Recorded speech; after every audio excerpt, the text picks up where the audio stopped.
Hello, and welcome to the Black Teacher Voice. I'm your host, Brittney Washington, and we're back today with another episode. Episode 5. Man, it's already back to school time? Really? It's back to school time already. Can you believe it? We're now in August, and it's just amazing how everybody's getting ready for what we still don't know. Will it be another year like we've had before where we're in school and then we're out for a few weeks on quarantine? Or will it be an easy breeze? Will it be a little bit of normalcy?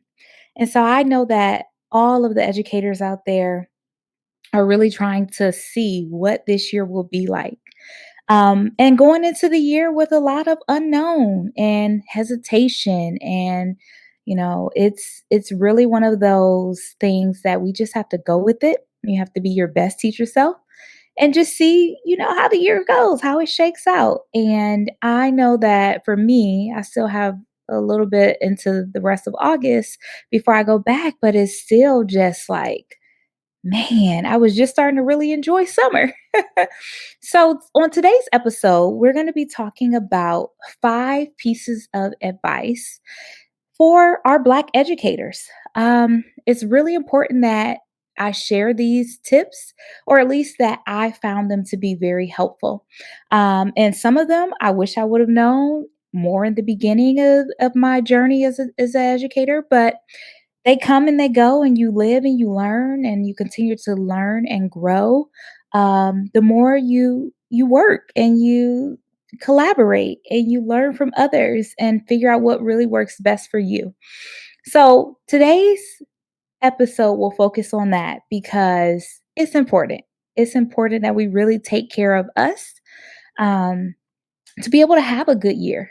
I know each year is different. You get a new group of students, you get new colleagues, you get new change in leadership, you go to a new school. There are so many things that can bring upon this change, but you got to be ready for it. And I know that for me, I always try to stay ready, but sometimes you just never know. You never know what's to come.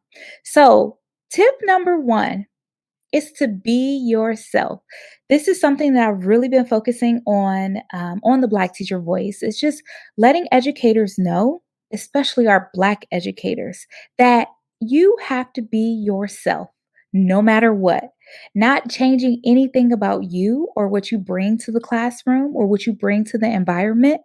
Just coming as yourself really helps you to be able to feel comfortable and to feel confident and to just be who you are without any type of apologies, right?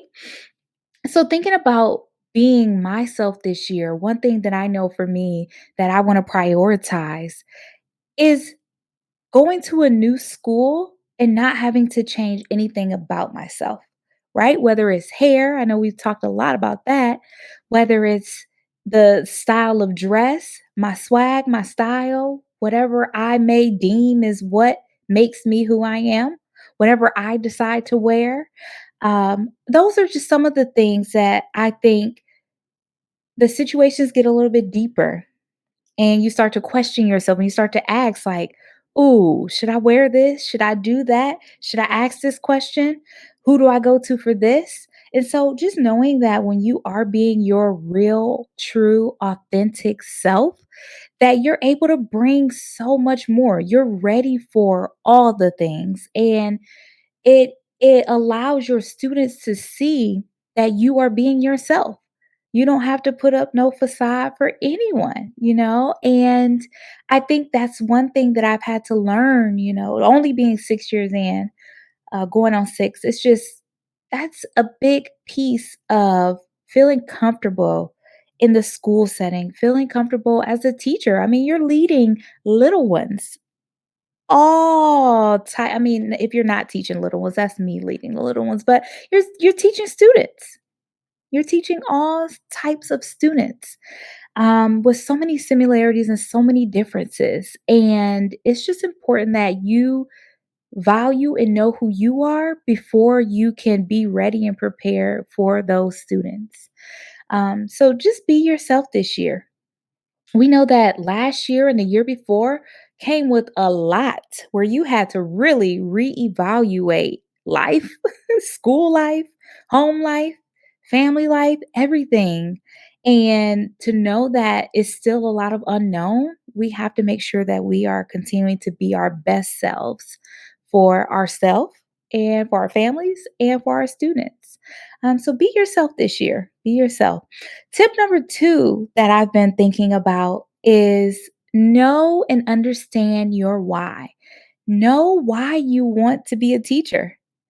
Know what your goals are.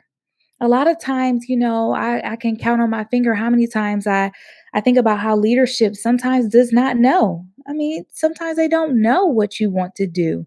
And for you to know your why and your purpose and your reasoning behind your teaching style, your teaching ethics, things that you stand firm in and that you strongly believe in is very important.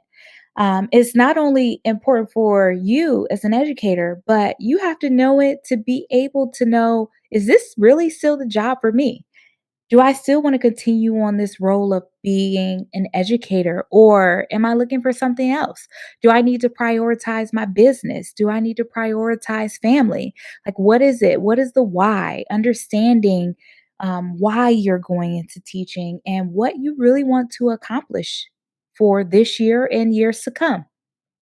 It's always good to have those goals. And I know I'm speaking to myself right now, but it's one of those things where you have to listen to that inner thought of know what you want to do. And if even if you don't know, seeking out different resources that will allow you to take a closer look at what you want to do. Maybe what you want to do is not out there. I don't know, but know your why. I know we a lot of times want the kids to be able to understand why you're doing something. And I know even me as a child, a lot of times my parents were like, you know, I would be like, "Why? Well, why do I have to do this? Why? But why? But why? Because I said so. Because I said so." And so not having that response, it feels so much better for your understanding and for your future reflection upon the goals and aspirations that you have and you want to accomplish. So really truly know your why and understand why you're in the job or the field of education. Very crucial moment.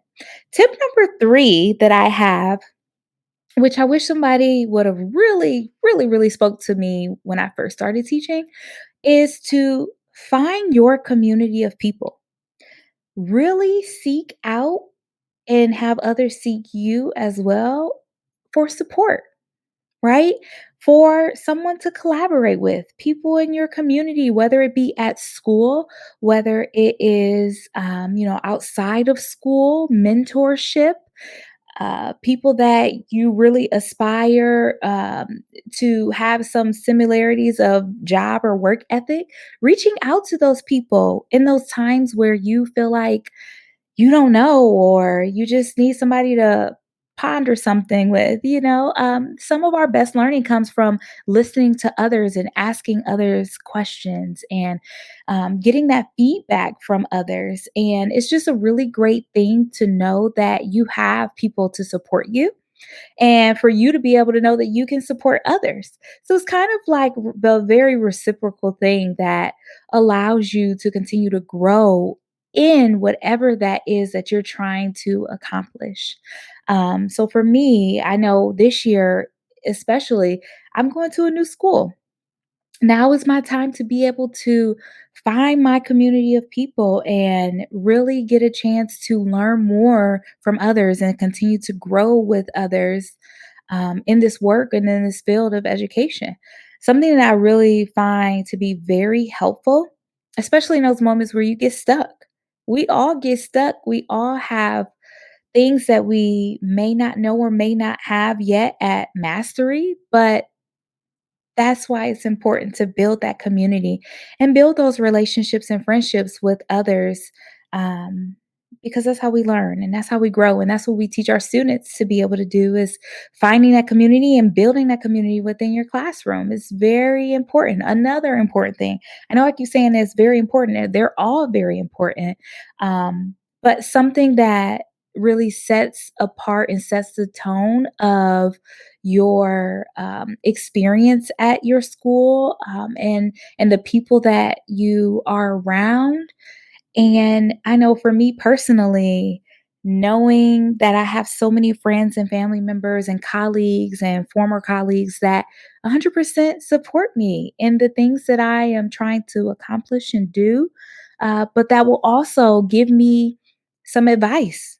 And in these times where it's a lot of unknown, we need to be able to lean upon one another and ask each other questions and um, you really could find a lot of value in those conversations and in those new partnerships that you are building. So always find your community of people because not everybody is a part of the community and not everybody will be able to give you the tools that you need during these moments of just continuation of your career. So find your people. Tip number 4, always, always, always, always speak up. When things seem to be not going well, don't be afraid to speak up and speak out. And thinking about advocating for yourself and your needs. There have been some times where, an email has come across where I'm like, nope, you missed the mark with that one. Or things that are really just not okay or that need more conversation around them. And you have to be able to speak up about those things. And I know sometimes, even being like one of the few in some schools, you have to make sure you prioritize advocacy for yourself and for your students, especially our students of color, making sure that they have what they need and that their families have what they need. And it's a very crucial thing. And a lot of times we get very hesitant on, oh, should I ask this? Should I bring this up? And we do a lot of inner dialogue and have that conversations within ourselves of, should I do this or is this going too far or should I really let them know how I really feel? And so I would encourage you, all of my listeners out there, to always speak up and advocate for yourself because sometimes you don't always have people advocating or rooting for you. And that's one thing that I've had to learn over the years is that sometimes you have to stand your ground and stand firm in your beliefs and your ethics and what you strongly feel to be able to push some people's thoughts. It's okay to have a little bit of pushback. It's okay to question and it's okay to advocate for yourself and others.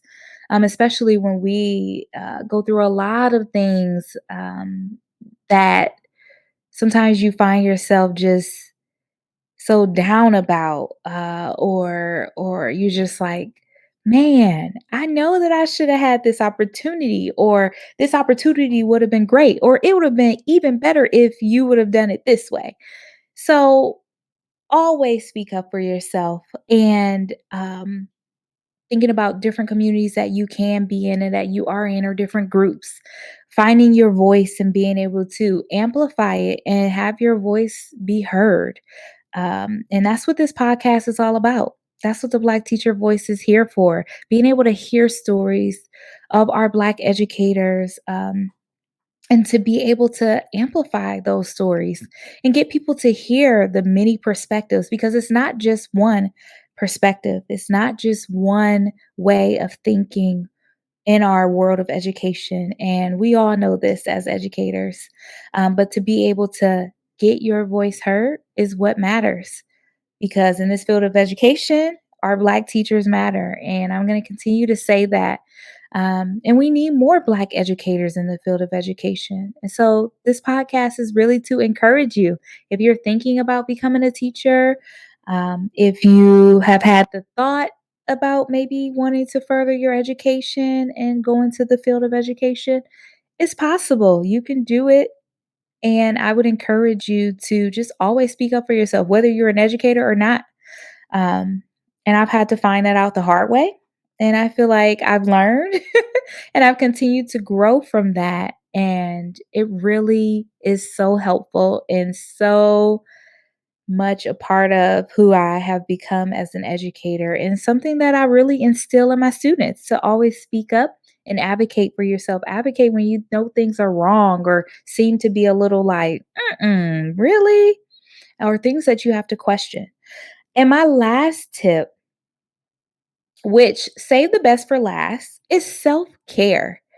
I know we speak so much about self-care, and it's like it's one thing to say it, but then it's another thing to be able to actually go out there and do something, to take care of yourself, to be okay saying, "You know what? I'm gonna take an off day," and be okay with that. Prioritizing your mental health. We hear it right now, especially in the Olympics, like prioritizing mental health is so important. And it's so crucial for you to be able to have what you need to take care of your health, your mental well being, to be prepared for your students, to be in this positive mindset for your role as an educator. And self care is something that I've had to continue to work on and really setting the boundary of saying, you know what? I'm going to prioritize getting my hair done, doing my hair, doing my nails, going out for walks, treating myself to something, shopping. Oh, I love to shop. People that know me know I love a good sale and being able to find stuff for yourself, and being able to know that it's okay to prioritize that time for you, whether it's listening to music, whether it's making music, whatever it is that you choose that works best for you spend that time and you do it. You really take the time out to focus in on yourself because it is so needed. And we, as educators, are in a field of we just work, work, work, work, work, work, and we go, go, go, go, go, go. And sometimes you got to stop yourself and be like, nope, that's enough. And to really focus in on yourself and your goals and your health goals and your mental goals and things that you really like and enjoy doing. I find myself a lot of times doing a lot of extra, extra, extra, extra. Oh, I just need to do this and I need to do that. And I had to recognize like that's me and my work ethic. But sometimes I need to slow down and be like, I'm done. I'm closing the computer and I'm finished for the evening. I'm leaving here, this school building at this time, and really prioritizing that. Um, Without any explanation because self-care is one thing that everyone says we need to take care of ourselves. Self-care, self-care this, self-care that. But it's like you shouldn't feel guilty in for any way or reason. You shouldn't feel guilty for taking that time for yourself. Make sure you take care of yourself and you practice self care. I know there are a lot of things floating around online of different things that you can do to just ideas that you can do to make sure that you get to do the things that you want to do, setting aside that time. Even if it's setting a timer in your phone or a calendar invite, whatever it is that you need to do to be able to take care of you and yours, because that's the only way that we are better for our students, better for our colleagues, better for our families, because family time is very important. Being able to prioritize and say, yes, we are going to take this trip, or yes, we are going to get together and doing it and standing firm in that without having to do a second guess or a second question of, ooh, are they going to approve this time? What if the time is not approved? I know I ask myself that question a lot. Like, okay, I'm going to submit this time. I mean, usually they always approve it, but there are some cases where there is leadership that may not approve it. And then you're back to square one on should I do it or should I not do it? And then you're finding yourself to rearrange to be able to fit the needs of the school instead of fitting the needs of what you need yourself. And so we really have to, as educators, prioritize and make sure that we are taking care of ourselves to be better for another school year. I know for me, it's so hard to just be walking through even Target sometimes where I'm like, "Ooh, I just wanna shop school stuff." But it's like, do I always have to hit the dollar section? Maybe I can look. But sometimes we just have to find things that are for us, and whether if that's buying a new book or buying something for yourself, it really helps, and it goes a long way, and I know that it takes time to get to that point to be able to say, "You know what? Imma take care of me," but it's so needed, and we definitely have to make every effort to be able to do that. So, recap, 5 tips or 5 pieces of advice. 1, be yourself. 2, know your why. 3, find your community of people. 4, always speak up. Don't be afraid to advocate for yourself. And 5, self-care. Those are my top 5 things that I'm focusing on this year. And those are 5 things that you can now prioritize and focus on for yourself. As a Black educator, you have to do things for you, be you, and just continue to let your light shine. Continue to be yourself. And you know what? I would love to hear how it goes for a lot of you. I know I still have like a few days or a few, I guess the rest of the month before I go back to school, but I would love to hear some input from people. If you would like to come on the podcast, you want to chat it up, talk it up, share some of your experience going back into the school, let me know. Hit me up, let me know. We can get you on because that's what I'm here for. And that's what the Black Teacher Voice is all about. So, one word to reflect on for this week is self care. I'm just going to choose self care. Take care of yourself, take care of your family, stand strong, and continue to be you, but take care of you. Thank you for listening.